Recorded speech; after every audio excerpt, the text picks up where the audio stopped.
Wow, kalami sa hinog na langka.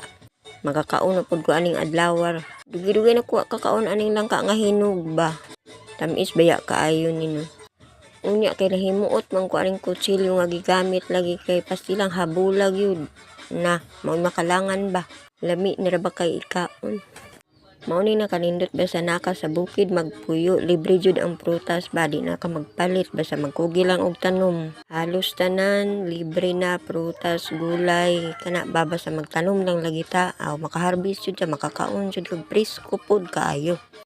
Karon kay human na maghiwa akong gipili ning gamay ra og unod kay di man pud ko kahurot atong daghan og unod kanira. Kay tama-tama ra ni nga mahurot nako. Lami pud kay ni siya i-shake ba sa gulan og gatas niya ayos niya tambal sa kanang panahon karon ng perting inita.